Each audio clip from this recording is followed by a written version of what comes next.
यह कहानी है सतयुग, त्रेता युग, द्वापर और कलयुग चारों युगों की। एक समय की बात है, चारों युग यानी चारों भाई एक साथ बैठे हुए थे। तब आपस में चारों में वाद विवाद होने लगा। सतयुग, त्रेता, द्वापर और कलयुग चारों एक साथ बैठे हुए विवादों में उलझने लगे। सबसे पहले सतयुग कहने लगा कि अरे मूर्खों, तुम सब मुझसे छोटे हो, तुम मेरी बराबरी कैसे करने लगे। जब त्रेता युग ने यह बात सुनी तो कहने लगा कि तुम सबसे बड़े कैसे हो सकते हो। तुम सब में सबसे बड़ा तो मैं हूँ, मैं ही सर्वश्रेष्ठ हूँ, तुम मुझसे सर्वश्रेष्ठ नहीं हो सकते। तब तक द्वापर युग बोला, तुम सर्वश्रेष्ठ कैसे हो सकते हो, तुम सभी में श्रेष्ठ तो मैं हूँ, तुम्हारे श्रेष्ठ होने का तो प्रश्न ही नहीं उठता है। तब तक कलयुग कहने लगा, तुम तीनों श्रेष्ठ बने रहो परंतु हकीकत तो जानते ही नहीं, वास्तविकता में श्रेष्ठ तो मैं ही हूँ। इस तरह से चारों युग आपस में झगड़ने लगी। तब चारों युगों ने फैसला किया कि हम आपस में फैसला नहीं कर पाएंगे कि हम में से कौन बड़ा है और कौन श्रेष्ठ है। इसका फैसला तो भगवान भोलेनाथ करेंगे। चलिए वहाँ चलते हैं। भोलेनाथ तो आदि और अनंत हैं। चलिए उन्हीं के पास कैलाश पर चलते हैं। वही हमें बताएंगे कि हम में कौन बड़ा है और कौन छोटा है। इसका निर्णय स्वयं भगवान शंकर करेंगे, हम इसका निर्णय नहीं कर सकते। चारों युगों ने मिलकर योजना बनाई कि चलिए कैलाश पर चलते हैं। चारों युग कैलाश पर्वत पर चले जाते हैं। जब वह कैलाश पर्वत पर पहुंचते हैं तो द्वारपाल उन्हें रोक लेते हैं। द्वारपाल कहते हैं कि तुम चारों कौन हो और कहाँ जा रहे हो। चारों युग कहने लगे, हे द्वारपाल, हम प्रभु शिव से मिलना चाहते हैं, उन्हें हमारे आने की सूचना दी जाए। स्वयं नंदीश्वर महाराज भगवान शिव के पास आए और भगवान शिव से कहने लगे, हे कैलाशपति, हे प्रभु, आपसे चारों युग मिलना चाहते हैं। भगवान शिव कहते हैं कि उन्हें सम्मान सहित हमारे समक्ष लेकर आओ। नंदीश्वर चारों युगों को लेकर भगवान शिव के पास पहुंच जाते हैं। भगवान शिव ने चारों को सम्मान सहित अपने दरबार में बिठाया। चारों लोग भगवान शिव को प्रणाम करते हैं। तब भगवान शिव ने चारों युगों से कहा, आप सभी का हमारे दरबार में, हमारे कैलाश पर स्वागत है। कहिए आपके आने का क्या कारण है। तुम तो स्वयं ही काल चक्र हो, तुम तो स्वयं ही समय हो, फिर ऐसा क्या कारण है कि तुम्हें हमारे पास आना पड़ा।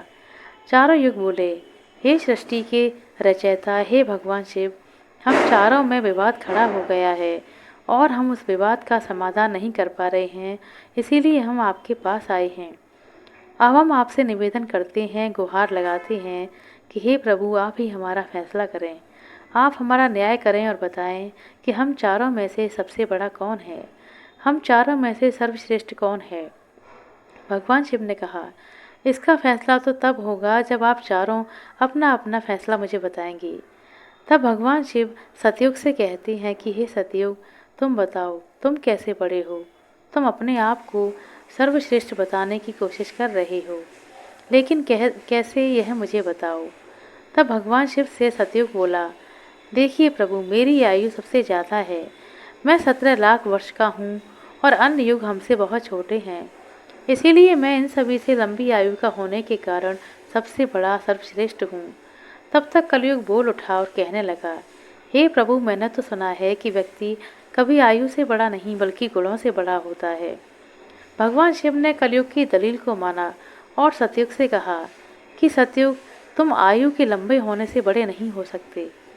सतयुग कहने लगा कि हे प्रभु, मेरे युग में जो व्यक्ति हुए वे बड़े ही बलवान, बड़े ही पराक्रमी हुए, वे पृथ्वी को उठा ले जाएं ऐसे पराक्रमी और बलवान थे। और मेरे राज्य में भगवान श्री हरि विष्णु ने कई अवतार लिए। प्रभु नरसिंह अवतार मेरे ही काल में हुआ, वराह अवतार मेरे ही काल में हुआ, मत्स्य अवतार मेरे ही काल में हुआ। तब तक त्रेता युग बोल उठा, नहीं प्रभु, श्री हरि विष्णु के अवतार होने से सतयुग बड़ा नहीं हो सकता। प्रभु अवतार तो मर्यादा पुरुषोत्तम श्री राम का मेरे काल में भी हुआ था, जिन्होंने संसार को मर्यादा का पाठ सिखाया। और अगर बलवान होने की बात करें तो कुंभकर्ण जैसे योद्धा, राम रावण जैसे योद्धा मेरे शासनकाल में ही हुए थे। प्रभु, इस तरह से सतयुग बड़ा नहीं हो सकता, तो फिर इन सब में बड़ा तो मैं ही हुआ। जब यह बात द्वापर युग ने सुनी तो द्वापर युग ने कहा, प्रभु दोनों बड़े बन रहे हैं, परंतु ये दोनों मेरे से बड़े नहीं हो सकते।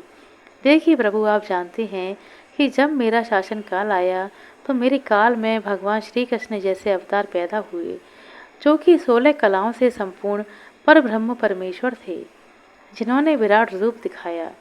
वैसा विराट रूप तो साक्षात भगवान विष्णु भी नहीं दिखा सके। अगर योद्धाओं की बात करते हैं तो मेरे शासनकाल में बड़े बड़े योद्धा कर्ण, एकलव्य, गुरु द्रोणाचार्य, जरासंध, भीष्म पितामह, अर्जुन, भीम, युधिष्ठिर, नकुल, सहदेव मेरे ही शासनकाल में हुए थे। प्रभु बलराम स्वयं मेरे शासनकाल में हुए थे। तो बताइए प्रभु कि मेरे शासनकाल में कौन सा योद्धा इनके योद्धाओं से कम था। हे प्रभु, इन सब में तो बड़ा मैं ही हुआ। तब तक कलयुग बोल उठा कि हे प्रभु, मैं उनकी बातें मान लेता हूँ।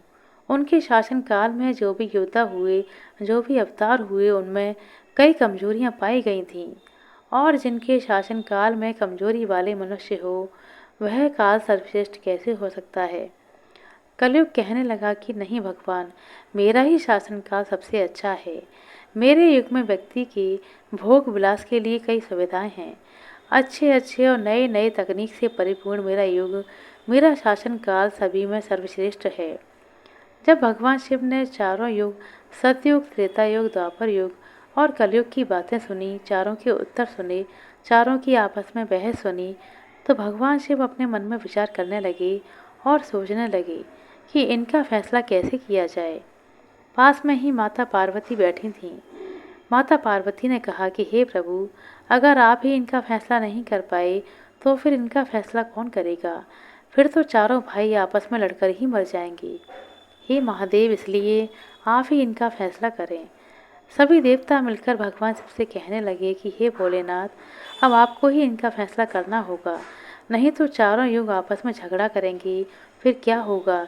सृष्टि का काल चक्र रुक जाएगा, समय का प्रवाह रुक जाएगा। भोलेनाथ, आप ही कुछ करें। भगवान शिव कहते हैं कि ठीक है, मैं समस्त गणों की बात मानता हूँ। मैं इन चारों युगों का फैसला करूँगा। भगवान शिव ने कहा, चलो ठीक है, मैं तुम चारों की परीक्षा लूँगा, और जो परीक्षा में सफल हुआ वही सबसे बड़ा होगा।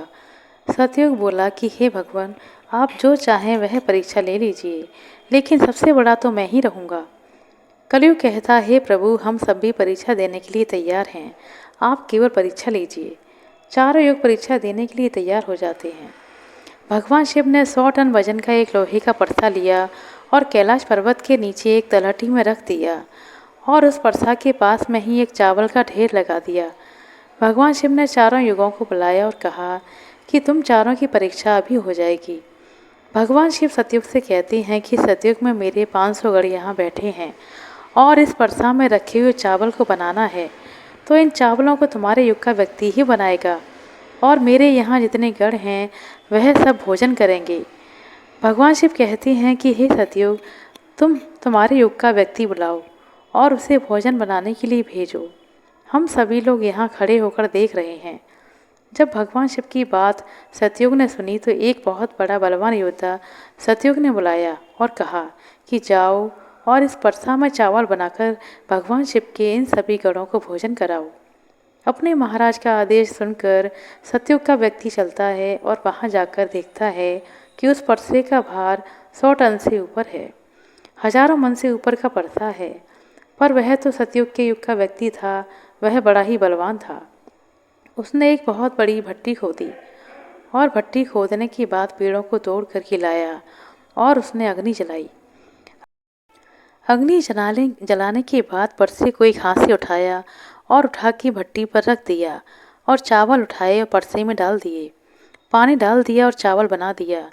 जब बहुत विशाल परसा में चावल बन गए तो उस व्यक्ति ने, जो सतयुग का था, समस्त गणों को बैठाया, पत्तल दिया और चावलों से भोजन करा दिया। अपना कार्य पूर्ण करके वह अपने मालिक सतयुग के पास आया और कहने लगा कि हे प्रभु, मैं जा रहा हूँ, अब मेरा काम हो गया है। भगवान विष्णु और अन्य लोग यह सब देख रहे थे। फिर भगवान शिव त्रेता युग से बोले, त्रेता, तुम अपने युग के व्यक्ति को भेजो, और यह परसा जो रखा हुआ है इसे मैं अपनी माया से हटा देता हूँ, और इसी के समान दूसरा परसा बना देता हूँ। अब तुम अपने युग के व्यक्ति से चावलों को बनवाओ और मेरे 500 गणों को भोजन कराओ। जो त्रेता युग ने कहा, ठीक है प्रभु, जैसी आपकी आज्ञा। त्रेता युग ने भी अपना एक महान योद्धा कुंभकर्ण जैसा बलवान प्रकट किया और उसको आदेश दिया कि जो तलहटी में नीचे हजारों टन का परसा रखा है, इसमें हजारों मन जो चावल रखे हैं, उन्हें पकाना है। और जब चावल पककर तैयार हो जाएं तो इन 500 गणों को भोजन कराना है। त्रेता युग का व्यक्ति भी बड़ा ही बलवान था। वह उस परसे के पास आया, पास में एक भट्टी खोदी और उस परसे को दोनों हाथों से उठाकर के भट्टी पर रख दिया और ऊपर से रखने के बाद अग्नि जलाई। अग्नि जलाकर उसमें चावल डाले, चावल पककर तैयार हो गए। त्रेता युग के व्यक्ति ने, जो भगवान शिव के गढ़ थे, उन सबको खाना खिलाया और भोजन करने के बाद सभी गढ़ वापस कैलाश पर्वत पर आ गए। भगवान शिव ने फिर अपनी शक्ति से उस परसे को हटा दिया। अब भगवान शिव द्वापर युग से बोले, हे द्वापर, यह दोनों युग अपनी अपनी परीक्षा दे चुके हैं, अब तुम्हारी बारी है। देखिए, इतना ही बड़ा प्रसाद ये दिखाई दे रहा है और हजारों मन चावल रखे हैं। तुम्हें मेरे 1500 गणों को भोजन कराना है। द्वापर युग कहने लगा, ठीक है प्रभु, जैसी आपकी इच्छा। मैं पूरा प्रयत्न करूंगा कि मेरे युग का जो व्यक्ति है, आपके सभी गणों को भोजन करा सके। वहाँ पर द्वापर युग ने भी एक भीम जैसे अवतार वाला बड़ा ही ताकतवर बलवान व्यक्ति बना कर के खड़ा कर दिया और उससे कहा कि जाओ और देखो, तलहटी में परसा रखा है, वहाँ रखे परसे में चावल को बनाना है और बनाकर इन सभी गणों को भोजन कराना है। वह व्यक्ति बोला, ठीक है प्रभु, जैसी आपकी आज्ञा। द्वापर युग का व्यक्ति चला जाता है। वह देखता है कि परसा आकार में बड़ा है, उठाने में ताकत लगानी पड़ेगी। उसने भट्टी खोदी और लकड़ियों की व्यवस्था की और उस परसे को दोनों हाथों से उठाकर रख दिया, क्योंकि उसे सतयुग और त्रेता युग के व्यक्ति आराम से उठा सकते थे, लेकिन द्वापर युग के व्यक्ति को बहुत ताकत लगानी पड़ी। पूरी ताकत लगाकर उसने परसे को उठाया और उठा के जैसे तैसे खींचकर नीचे अग्नि जलाई और उसमें चावल डाल दिए। जब चावल पक गए तो भगवान शिव के उन सभी गणों को भोजन कराया। खाना खिलाने के बाद वह द्वापर युग का व्यक्ति अपने मालिक के पास आया और बोला, प्रभु, मैंने अपना काम खत्म कर दिया। वहाँ पर द्वापर युग उससे बहुत खुश हुआ और कहा, शाबाश, अब तुम जा सकते हो। अब भगवान शिव बोले कि हे कलयुग, अब तुम्हारी बारी है। जो परसा तुम देख रहे हो उसका वजन कम नहीं होगा, उसका वजन उतना ही रहेगा, हजारों टन। लेकिन जब तुम्हें परीक्षा देनी है तो मानने को तैयार नहीं थे कि तुम सबसे छोटे हो, लेकिन तुम तो माने नहीं। तुम्हारे आदमी की आयु मात्र 100 वर्ष है, जबकि अन्य लोगों की आयु बहुत अधिक होती है। सतयुग के मनुष्य की आयु 1 लाख वर्ष होती थी, त्रेता युग में 10,000 वर्ष होती थी और द्वापर युग में 1,000 वर्ष होती थी। और हे कलयुग, तुम्हारे शासन में मात्र 100 वर्ष है और तुम्हारा आदमी छोटा भी है। जब भगवान शिव की बातें कलयुग ने सुनी तो कलयुग ने कहा कि प्रभु, ठीक है, मैं आपकी बात मानता हूँ, लेकिन पहले ही आप मुझे इस तरह से हताश ना करें। प्रभु, आप तो एक न्याय करते हैं, सबको मौका दिया जा रहा है, तो मैं भी परीक्षा देकर देखूंगा। यदि मुझसे नहीं हो पाया तब जाकर हार मानूंगा। भगवान शिव कहते हैं, ठीक है, तुम अपना व्यक्ति बुलाओ। फिर भगवान शिव बोले कि यह परसा देख रहे हो, हजारों टन का है, वहाँ चावल रखा है। यह हजारों किलो टन का परसा है और इसमें इतने सारे चावल रखे हैं, तुम्हारा व्यक्ति क्या करेगा? कलयुग बोला, ठीक है प्रभु, आप मेरा तमाशा तो देखिए। तीनों युग हंसने लगे। भगवान शिव भी उसकी बातों को सुनकर अचंभित थे। भगवान शिव सोच रहे थे कि कलयुग का व्यक्ति इतने हजारों किलो टन के परसे को कैसे उठा पाएगा। कलयुग ने बड़े ही बुद्धिमान व्यक्ति को पैदा किया। बड़ा ही चालाक व्यक्ति था, बहुत ज़्यादा सोचने वाला।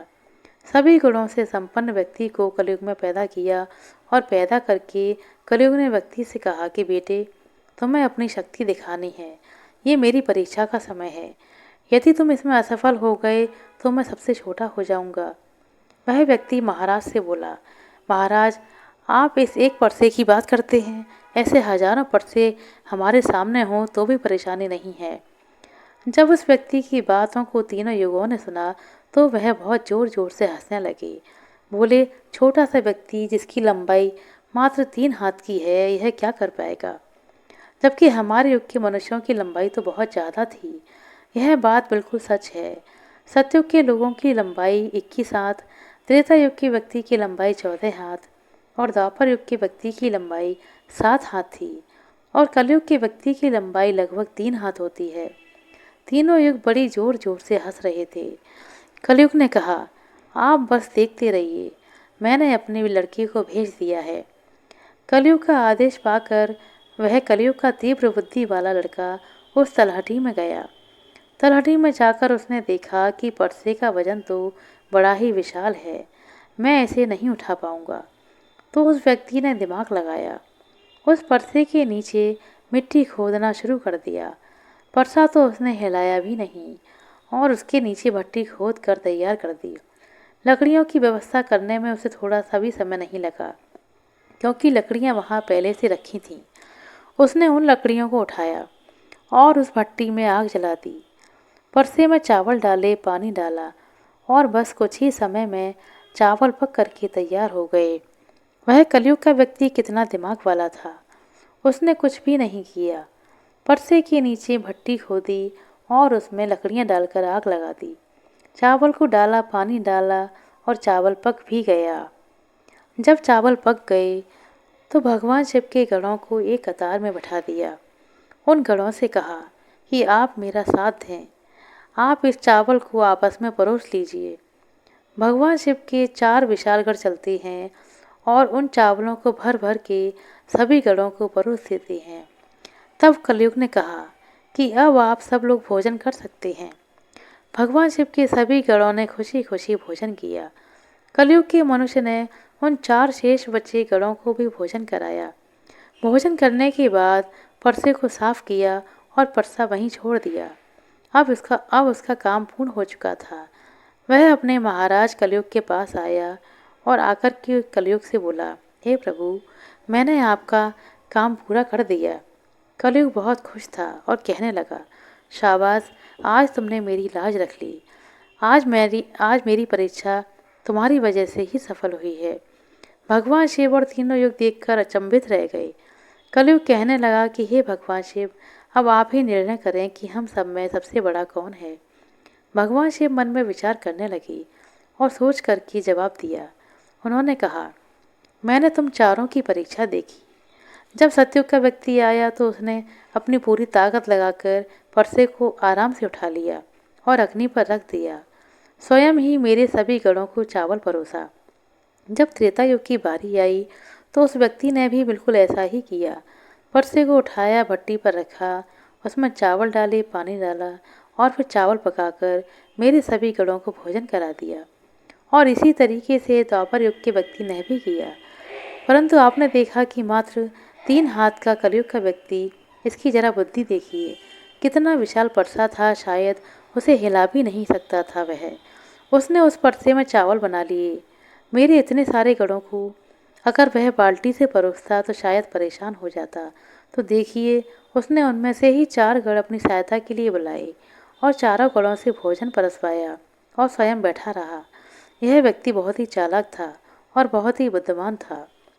भगवान शिव कहते हैं कि कलयुग ही बुद्धिमान व्यक्तियों का युग होगा। इसमें मशीनों का आविष्कार होगा और बड़े बड़े दिमागधारी होंगे। भगवान शिव कहते हैं कि तुम सब युग जैसा शासन करते आए हो, ठीक है। तुम्हारे युग में मनुष्य धार्मिक है, लेकिन तुम्हारे युग के व्यक्तियों में बुद्धि का अभाव था। उन्होंने कभी भी अपनी बुद्धि का उपयोग नहीं किया। नहीं तो कुंभकर्ण, रावण, इनके जैसे महान योद्धा, जिनको मारने के लिए स्वयं भगवान अवतार लेकर आए, और वह इतने मूर्ख थे, यह जान नहीं सके कि यह भगवान है, यह सृष्टि के रचनाकार हैं, और उनसे युद्ध करने लगे और सभी के सभी मारे गए। कलयुग के व्यक्ति को देखो, कितना बुद्धिमान है। और आगे आने वाले युगों में कलयुग के राज में वैसे ही बुद्धिमान व्यक्ति देखने को मिलेंगे। भगवान शिव ने फैसला किया कि तुम चारों में सबसे बड़ा कलयुग होगा। कलयुग मशीनों का युग होगा। कली का नाम है मशीन और युग माने समय। कलयुग मशीनों का समय होगा। इस समय बड़ी बड़ी मशीनों का आविष्कार होगा, जो कि सतयुग, त्रेता युग और द्वापर युग में नहीं हो पाएगा। भगवान शिव की बातें सुनकर वह चारों युग भगवान शिव की बात मानते हैं और चारों युग अपने अपने धर्मों की ओर, अपने अपने राज्यों की ओर लौट जाते हैं। इस प्रकार भगवान शिव ने चारों युगों का फैसला किया। आशा करते हैं दोस्तों आपको हमारे द्वारा सुनाई गई है रोचक कहानी अच्छी लगी होगी। कहानी अच्छी लगी हो तो कृपया लाइक कर दें, शेयर कर दें। चैनल पर नए हैं तो सब्सक्राइब कर लें। अपना कीमती समय देने के लिए बहुत बहुत धन्यवाद। मिलते हैं अगली वीडियो में, तब तक के लिए नमस्कार।